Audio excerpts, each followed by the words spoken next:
Welcome to Fall River Heritage State Park. My name is Jim Lopes. I'm Visitor Services.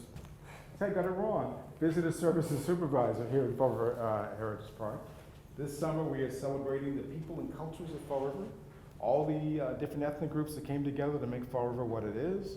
And in its heyday, Fall River was the #1 textile manufacturing city in America, #2 in the world. And the textile industry, the workers came from all over the world, but primarily they came from Portugal, and they came from French Canada. A lot of women here, a lot of children here working here.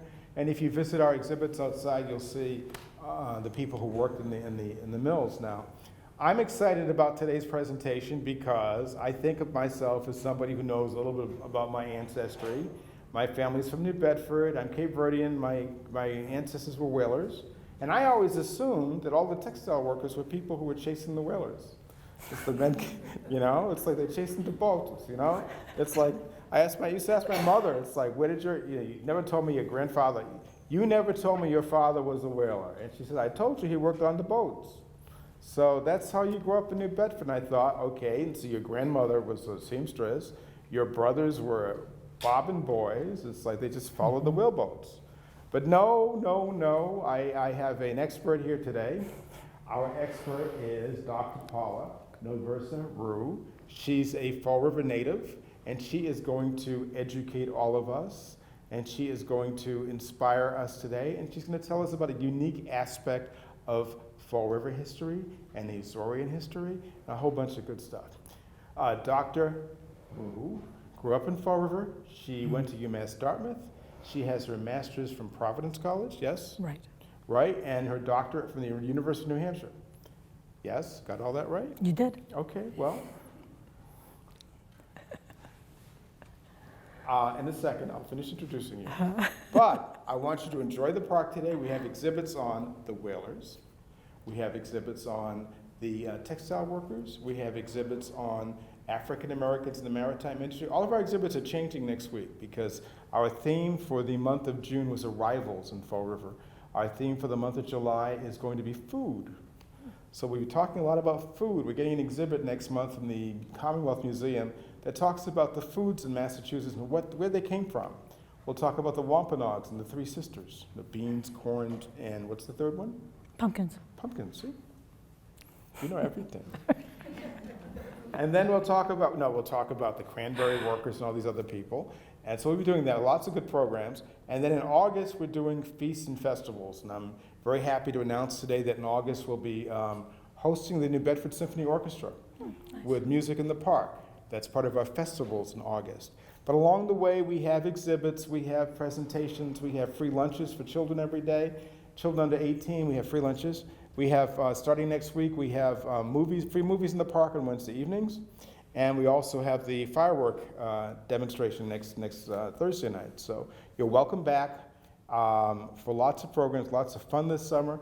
But today is a very special day because we're all going to have our minds expanded today and learn wonderful things from this very talented doctor. And I present to you Dr. Rioux. Thank you.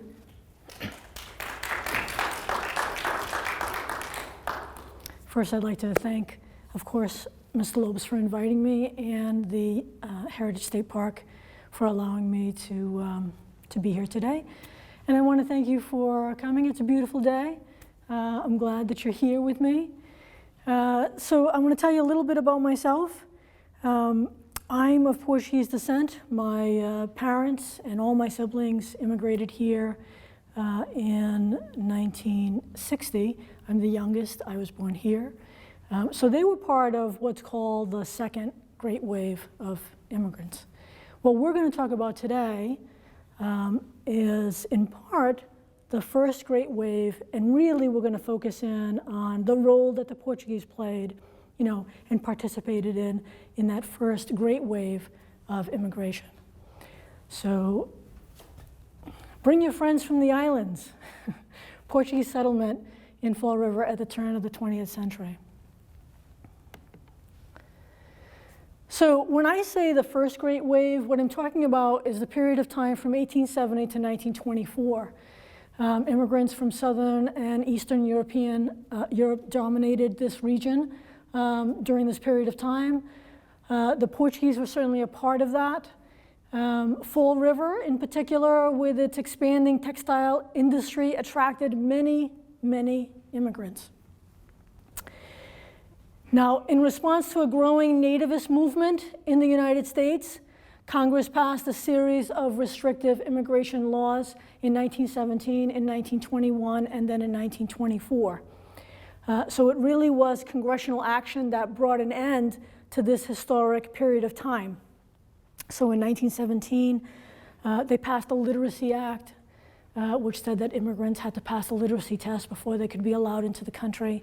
And then in 1921 and 1924, they passed what are called Quota Acts, which just means that they set a quota. They figured out, how many people were coming from different countries.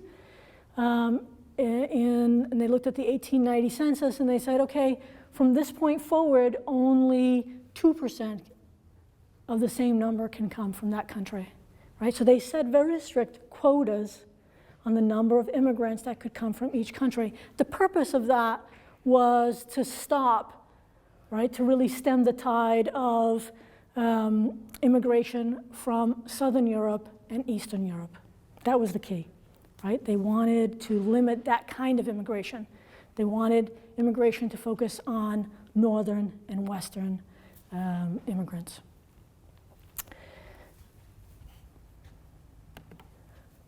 So when I say that the Portuguese participated fully in this, I mean it. You can see here by decade, right? 1861 to 1870, you have almost nothing when you say it's a nationwide, right? 2,658. But by the time you get to 1901, 1911, these two figures here, right, 1901 to 1910, you have 69,149, and then 1911 to 1920, you get 89,732. So it's a large number of immigrants that are coming from Portugal. The total for immigration from 1861 to 1930 is 250,101. So it's a large number for the Portuguese, at least.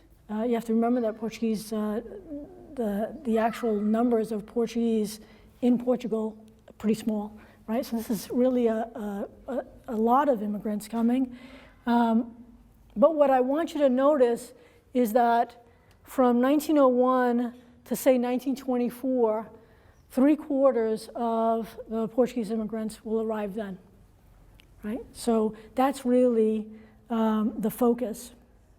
So 3/4 occur between 1901 and 1921. 63% are going to come from the Azores, about 11% are going to come from Madeira, and about 26% are going to come from the mainland. Now, when historians and sociologists, when they talk about immigration, they talk about push-pull factors, right? So what's pushing the person that lives someplace else, what's pushing them out of their country, right? And what's pulling them towards us. So the most common pull factor, right, for any immigrant is economic opportunity. That's what they're coming here for. The push factor for the Portuguese, there's really three of them. One is economic stagnation, right, in the homeland. Another is they want to avoid the peacetime draft. And then the last is they want to reunite with families separated by earlier migration. So it's exactly what Mr. Lopes was talking about, right? He thought his family, right, it was just because they wanted to get together with other family members that had come here earlier. That does have an effect. But the others also have a strong effect. Economic stagnation in the homeland, the land tenure system. Most folks in Portugal did not own their own land, even if they worked the land. So they worked the land for landlords, right? And it was kind of a leasing of the land.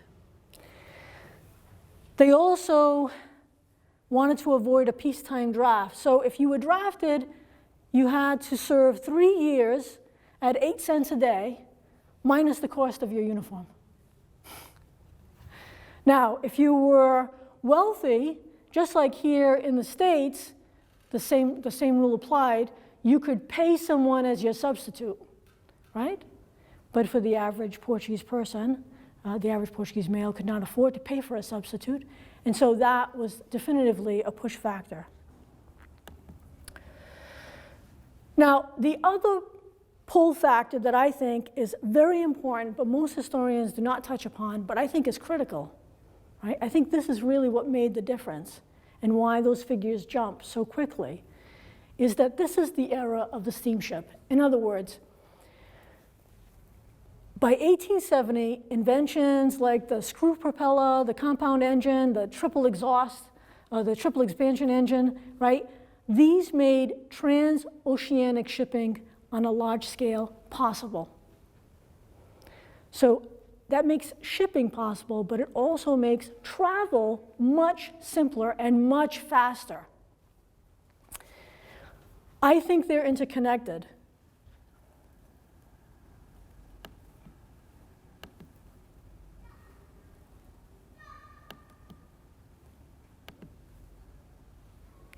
Two outstanding transatlantic ocean liner fleets of the day were the WhiteStar Line and the Faber Line. So the WhiteStar Line is a shipping line, it's a shipping fleet out of England, and the Faber Line is a shipping fleet out of France. By 1917, both these lines were making regular stops at ports along mainland Portugal, the Azores, and Madeira.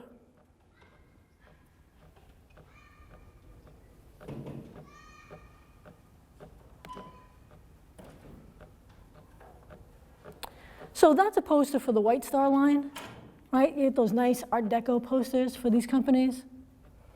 Here's one for the Faber Line. So when you're looking at these ships, and I can actually show you an image of one of the ships, right? Here's the RMS Kratic. That was a ship that was part of the WhiteStar Line. And the Kratic sailed from Boston to Egypt. Now, you might say to yourself, what does that have to do with Portuguese immigration? That has everything to do with Portuguese immigration, because it's those luxury liners that brought immigrants to the United States, right? So what you need to think about now is the film Titanic, right? How many of you have seen the film Titanic? Fantastic. Okay, so that's the point. See, if you were a Boston Brahmin, right? You had lots of cash and lots of time, and you wanted to, have a nice, somewhat educational voyage, right, to Egypt. You'd leave out of Boston on the Kratic, and you'd travel first class. And it would take you across the Atlantic. You'd stop in Madeira and the Azores. You'd stop for supplies, fresh water, fruits, coal, particularly in the Azores, coal. And then you'd go into the Mediterranean, right? And you'd make several stops, and your last stop would be Egypt, right? So that's you as a first-class passenger, even a second-class passenger, right? So first class, second class, from Titanic, it's fantastic, right? They're like floating cities. You have libraries, and shuffleboard courts, and beautiful dining rooms, and big suites, right? Because you're up top. Now, here's the key to immigration. When that ship turns around and it's coming back, it's going to stop in ports again. And this time when it stops in ports, it's going to stop in ports and pick up third-class passengers, right? Third-class passengers whose rooms are in steerage, right? Those are the immigrants. See, right there. There's the Kratic, there's the third-class passengers. They're on deck, they're in the back. No first-class, second-class passenger is going to see them, right? They're separate. They have separate areas of the ship. They cannot spend time with first-class passengers. Sorry about the Titanic story. I'm just telling you. right? They made all that seem far too simple. This is what was happening, right? You do not have luxury rooms, right? You do not have access to libraries and salons and elegant dining. But you do have passage, right, which is relatively inexpensive and definitively much faster than what you had before. And that's why you travel. So someone from the Azores, if they had wanted to travel to the United States before the invention of the steamship, it would have taken them a month by sail, right? Because when you sail, you count on the wind, right? And the wind patterns in the Atlantic are big circles. So you gotta swing around, right? So you have to actually, to catch the northeasterlies, you actually have to sail south, and then you pick it up, and it's like a big wind, like a big ring, right? And it brings you up towards the coastline, right? But it takes a long time. And if you have a couple of days where there isn't any wind, guess what? You're not sailing. You're just sitting, right? So it could take a month, whereas this is guaranteed 6 days from the Azores, right? 6 days. That's phenomenal now. That's why companies like the WhiteStar Line advertised in Portuguese newspapers here in the city of Fall River, and they said, bring your friends from the islands. That's the ad, right? Trazei os vossos amigos das ilhas, right? Bring your friends from the islands on the WhiteStar Line, right? Passage, good prices, 6 days, fantastic service. You know why? Because when you arrive in Boston, the passage line, the ticket you bought for your friend or family, includes rail passage to cities like Fall River, New Bedford, Taunton, Providence, Newport, right? So it's a combo ticket. It's your passage, and then you can get right on a rail station, because unlike now, Fall River and New Bedford and Taunton had rail service from Boston, passenger rail service from Boston to Fall River, New Bedford, et cetera, right? It was common. So you buy that one ticket and you're guaranteed. So with that in mind, that's a big pull factor, right? This is going to affect everything, because now it's faster to get here, it's safer, right? Because you're not at sea for a month. So it's safer. So what happens? Let's see the impact. Let's look at Massachusetts and then Fall River quickly. In 1920, Massachusetts had a population of almost 4 million. Their foreign-born population was over 1 million. And in terms of the country of birth, Portugal, about 2.7% of that was Portuguese. Okay? So Massachusetts had a huge foreign-born population, right? They were a big draw. If we look at Fall River, total population at that time, 120,485. The city was so different from what it is today in terms of population, right? You had, I know I'm throwing a lot of numbers at you, but what I want you to really pay attention to is this. Of the 120,000, 42,000 are foreign-born. Of that foreign-born population, 12,103 are either from Portugal or the Atlantic Islands. So they distinguish themselves, right? Any immigrant could either say that they were from Portugal when they were asked by the census taker, Portugal or the Atlantic Islands. So I combined the two. The other thing I want you to look at is, excuse me, work. You go to work at 14, okay? By this time it might have been 16, but really a lot of folks were getting in still at 14. So if you're looking at the ages from 15 to 44, these are the prime work ages. 50% of the population in the city was of prime working age, right? That's phenomenal.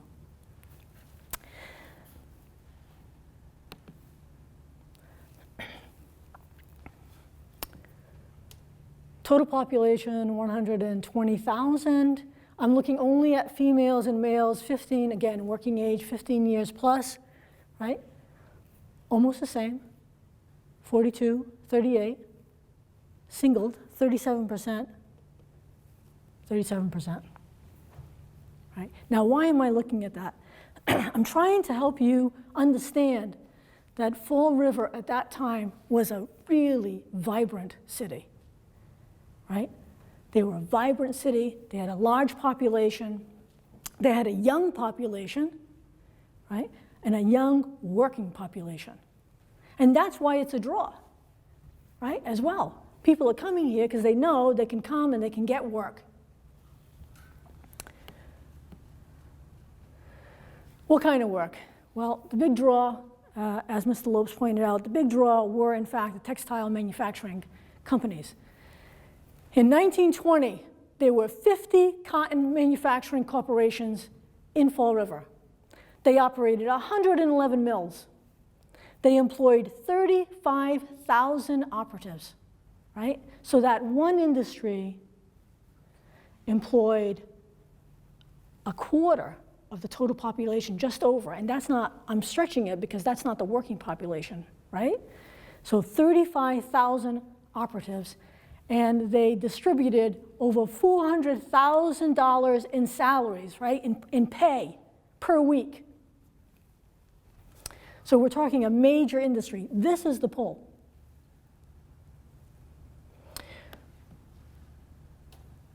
So whereas in New Bedford, right, they really saw the first impact of Portuguese immigrants because of whaling, right? The ships that would go off to the whaling ships that left New England, they would stop in Fayal, and they would stop in Cape Verde on the island of Brava, and they would pick up sailors. They would fit out their ships with sailors found on either the island of Fayal or in Cape Verde. I say Brava because that was the main stop in Cape Verde, the island of Brava. Now, that's why in New Bedford, you have a lot of Fayalans, right? And you have a lot of Cape Verdeans, because they came first there, and then they are going to draw a family in, right? Because once they didn't, most of them did not remain as whalers, right? That's a really harsh life at sea. So once they were done with their 3-year voyage, they remained in New Bedford, right? And then they tried to attract family over. In Fall River, it's a little different, because what they're doing is they're trying to attract workers to the textile mills. You have a high concentration of folks from St. Michael, because the corporations, the textile corporations, actually advertised, right, that they wanted workers in San Miguel, right? So they sent flyers, they sent pamphlets, they wanted workers. Plus you had folks who were here writing back and saying, yeah, you can gain employment. It's easy, right? Just come. Now, by 1925, and I want to mention this because a lot of times, you know, it's thought that the Portuguese did not participate in union activities, but they did participate in union activities. And in fact, by 1925, they were very active. The Fall River textile unions were associated with the United Textile Workers of America. Of all those textile workers, right, the 35,000, only 16 to 19% actually belonged to unions, but that's because they were craft unions. In other words, you have to be a skilled worker in order to belong to a union. English and Irish workers dominated the union rolls because they were here first and they had moved their way up, right, within the textile mills, and so they dominated the skilled labor, and so of course they dominated the skilled labor unions. But by 1925, of the 6 unions associated with the UTW, the Portuguese held executive offices in 3 of them: the Bleachers Union, the Weavers Union, and the Doffers Union. So they're active, and they're fully participating in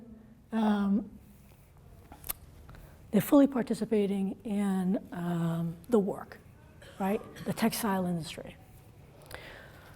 So what about when they came here? It wasn't all about work, right? It couldn't be. And in fact, when Agnes Conforti, you can't see her name because this is showing a double image, right? She said that family was the most important thing. Family was central. So where do they go? Where did they come? Where did they come from? We already know where they came from. Where did they end up? They ended up primarily in 3 locations. So this is a map of Fall River, 1920.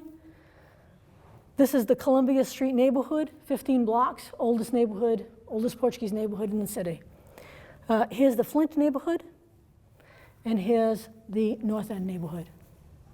Right? Those are the 3 main Portuguese dominated neighborhoods in the city. So there's a closer look at the Columbia Street and North End, and then there's a little closer look in the Flint.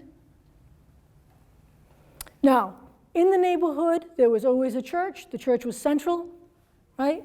What did John Camara say when I interviewed him when I was 17 years old, a long time ago? He said, when we worked, the first pay we got, we used to send to the old country, to the church. I remember my grandmother was living in the old country then, in the Azores, and my first pay was at the mill. I was getting $7, and my mother sent that to her mother to give to the church out there. It was a tradition. Our first pay, so God would give us luck. So that $7, that first pay, was going back. It was important, certainly in the old country. Church was very important here as well, right? So I have a list here of the early parishes, right? In 1876, Santa Cristo Church on Columbia Street is established. 1902, St. Michael's Church in the North End is established. 1904, Espiritu Santo is established in the Flint. So those are the first 3 churches, and those are the oldest neighborhoods, right? That's not a coincidence. The churches become central to life in the neighborhood because they're central to the families in the neighborhood. It's at the church where a lot of sort of the high points of the family would play out, right? You'd have your children baptized there. They'd be confirmed there.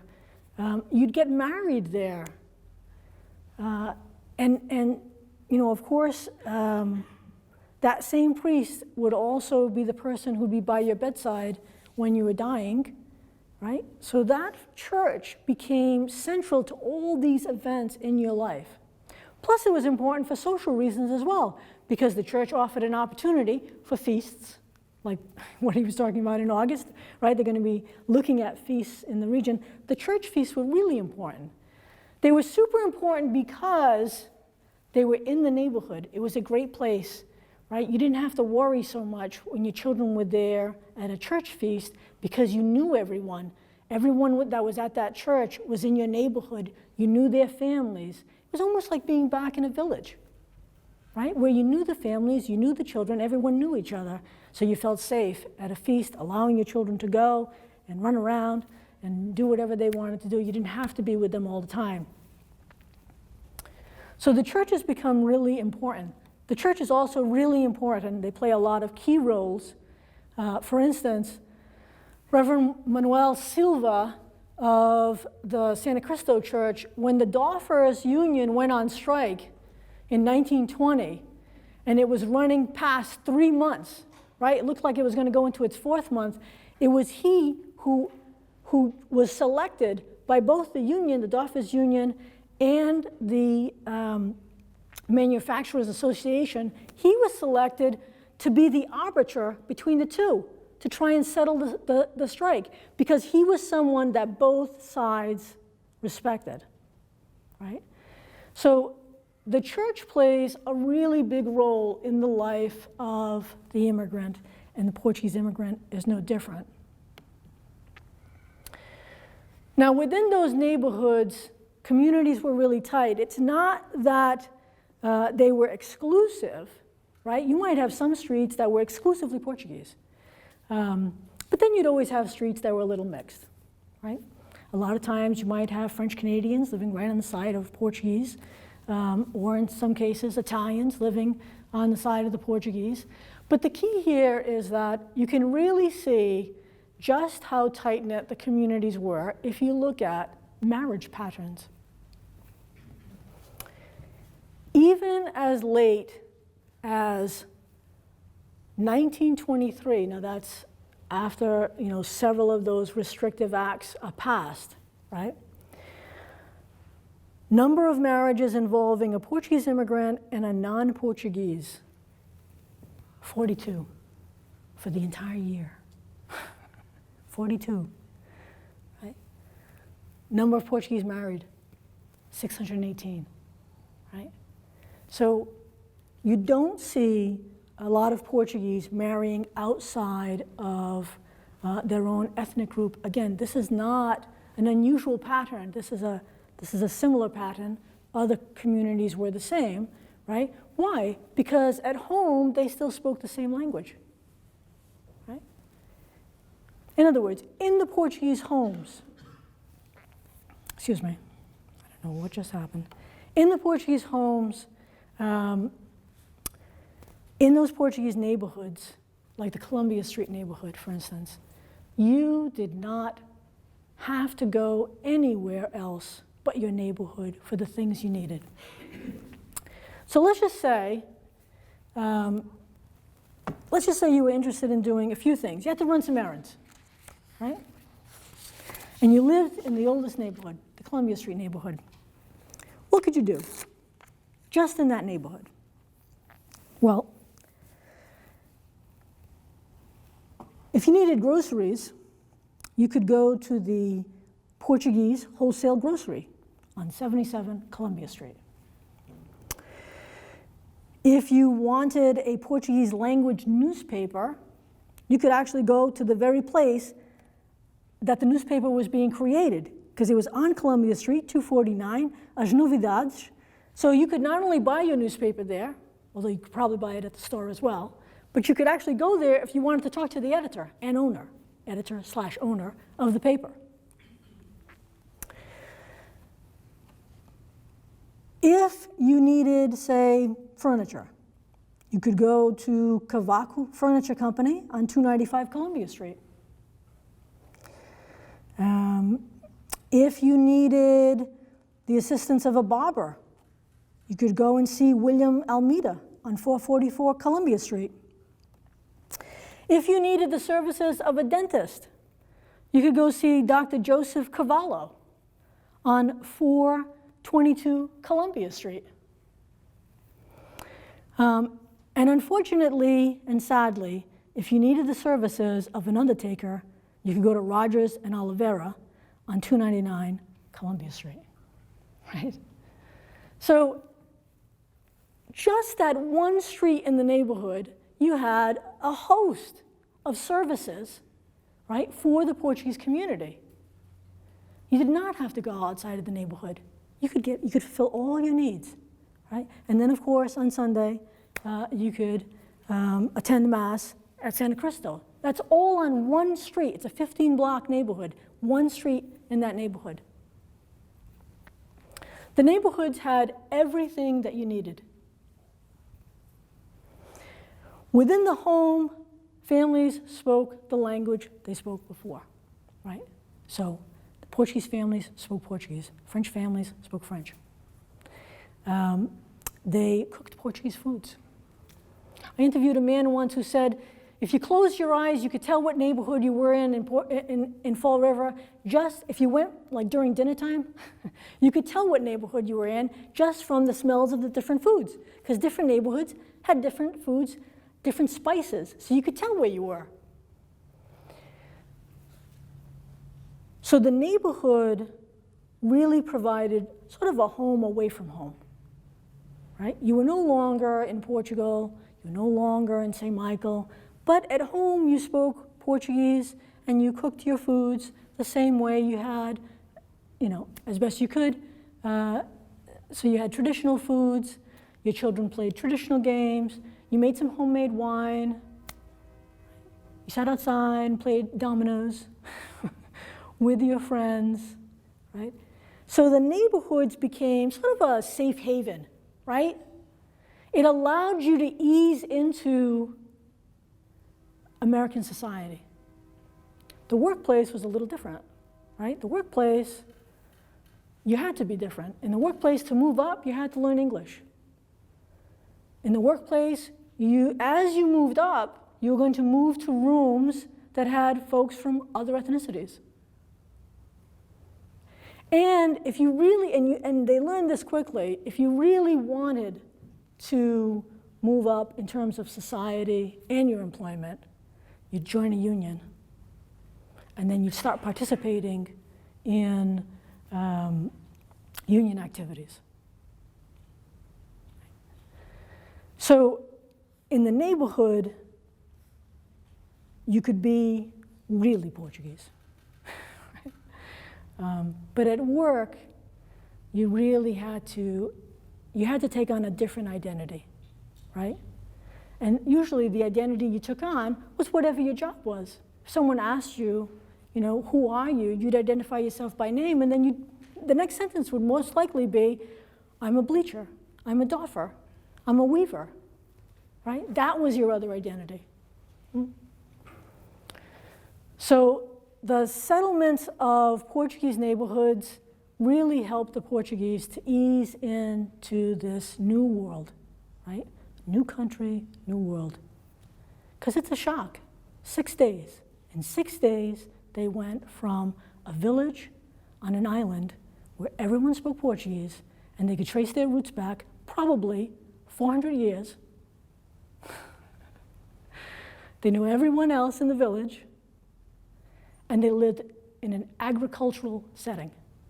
And in 6 days, they went to a city in the United States where folks spoke English. It was an industrial city. It was huge, 120,000 plus, and there were many different languages being spoken. Right? So they met that challenge by doing two things, right? One, creating these settlements, and two, by moving up in the textile mills and joining unions and participating fully in American society. All right, are there any questions?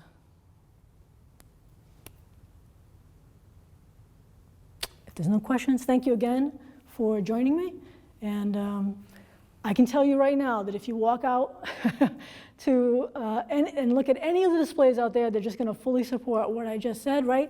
We've got a display on the boladeiros, right? The Yankee boladeiros, the whalers, right? The Yankee whalers working with, of course, the Portuguese whalers. You'll see the display on textile workers and the children that worked in the textile mills. And if you really want to see some of that steamship machinery and other ocean liners, take a trip over to the Maritime Museum because they have that on display. Thank you again.